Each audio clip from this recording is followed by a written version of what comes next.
Narito tayo ngayon upang matunghayan ang panibagong update sa Ruel and Rachel Love Team serye.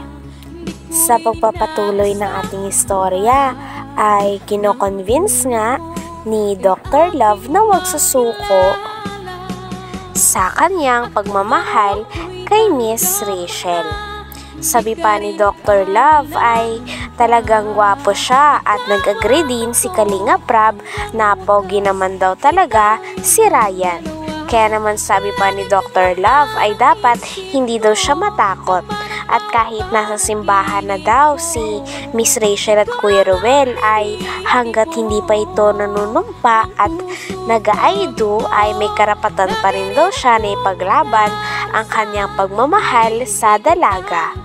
Grabe talaga at napakadaming sinabi ni Dr. Love nang sa ganon ay mahingkayat si Kuya Ryan na huwag sumuko kay Miss Rachel. Ikaw nga ba si Mr. Right?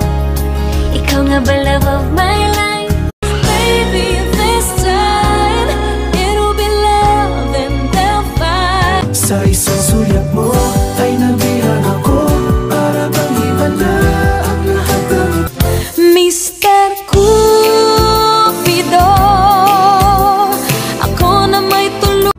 Sa kabila naman nito ay hiningkayat ni Kalinga Prab na sumuko na muna si Kuya Ryan kay Miss Rachel sapagkat madami pa naman daw ibang babae at dapat daw mas fokusan muna ni Kuya Ryan ang kanyang trabaho at ang kanyang pag-aaral.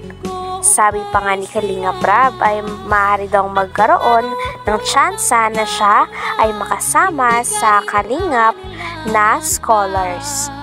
Kaya naman pumayag din si Kuya Ryan at sinabi na gusto niya din daw ng ganong scholar. Nang sa ganon ay hindi na rin siya mahirapan sa pag-aaral pati na rin ng kanyang nanay. Oh, my angel, angel, baby, angel.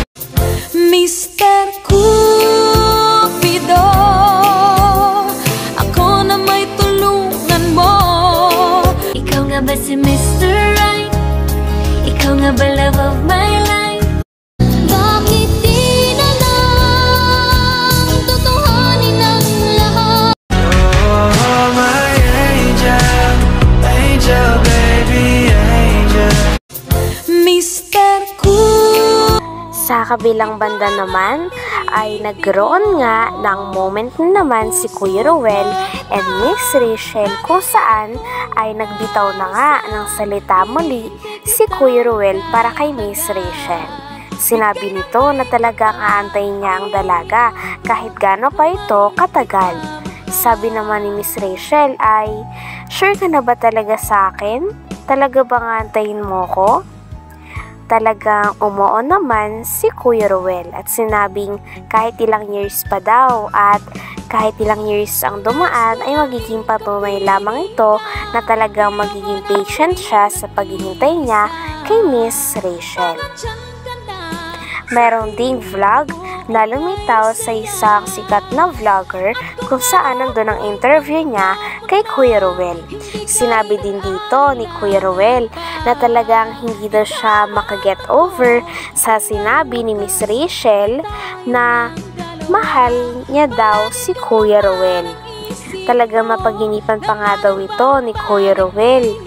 At sinabi niya na hindi daw siya makaget over sapagkat napakasarap daw sa tenga na marinig kay Miss Rachel ang salitang mahal niya daw si Kuya Ruel. Oh, my angel, angel, baby, angel. Mr. Cupido, ako na may tulungan mo. Ikaw nga ba si Mr. Right? Ikaw nga ba love of my life? Bakit di na lang tutuhanin ang lahat? Kinuwento pa nga ni Kuya Ruel na 3 beses niya daw talagang napaginipan si Miss Rachel at napaginipan niya din daw ang kanilang pag-uwi doon sa pamilya ni Kuya Ruel. Talagang kitang-kita na excited na si Kuya Ruel sa nalalapit na pag-uwi ng buong pamilya ni Miss Rachel kasama siya sa Mindanao. Ngayon'y abot kamay na kita.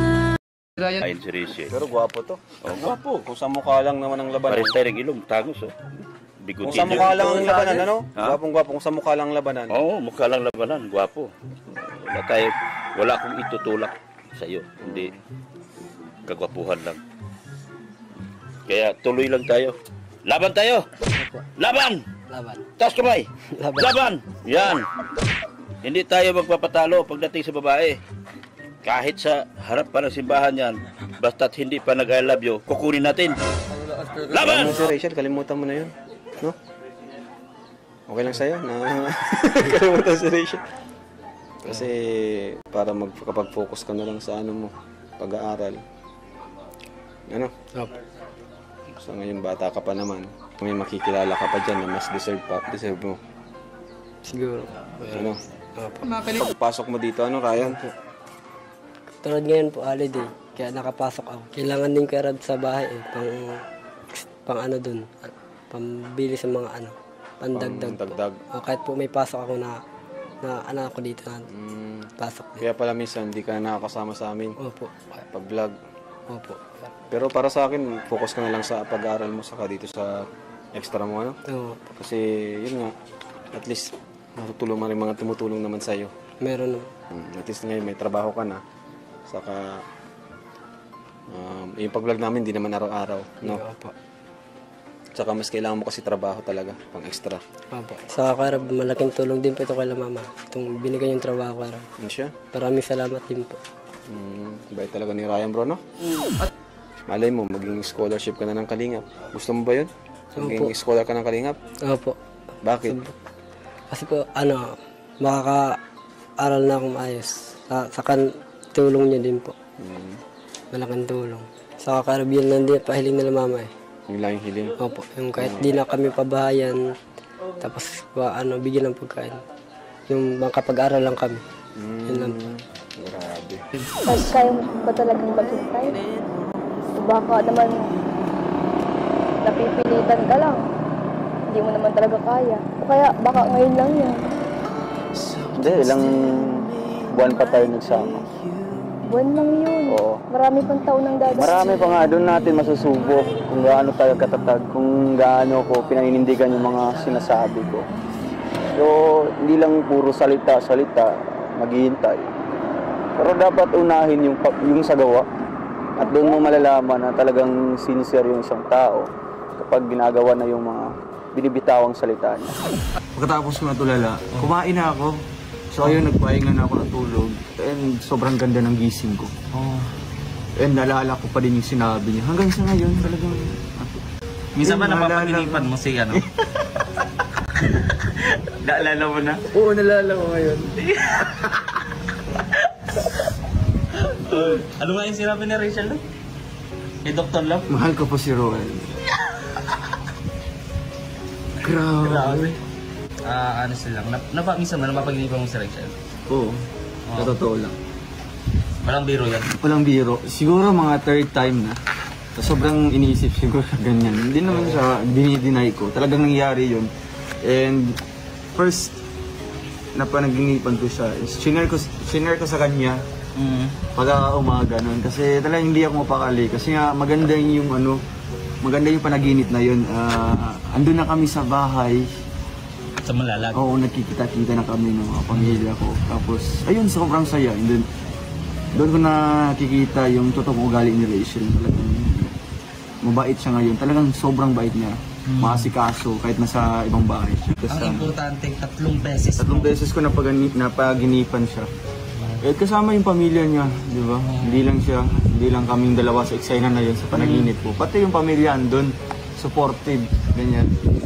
Meaning daw, sa amin yung kasi, kapag napaginipan mo yung taong yung nasa panaginip mo, iniisip ka. Iniisip ka. Oo, minsan, kapag hindi tayo nakakatulog, pag parang kibo tayo ng kibo, parang hindi ka mapakali. Oo, ibig sabihin nun may nag-iisip sa'yo. Oo.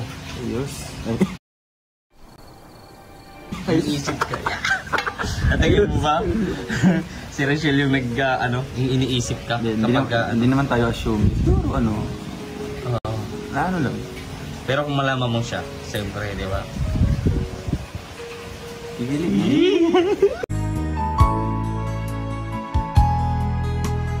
Hanggang dito na lamang muna ang ating latest update sa Ruel and Rachel Love Team. Maraming salamat sa inyong panonood. Bye! Nang tulad mo ay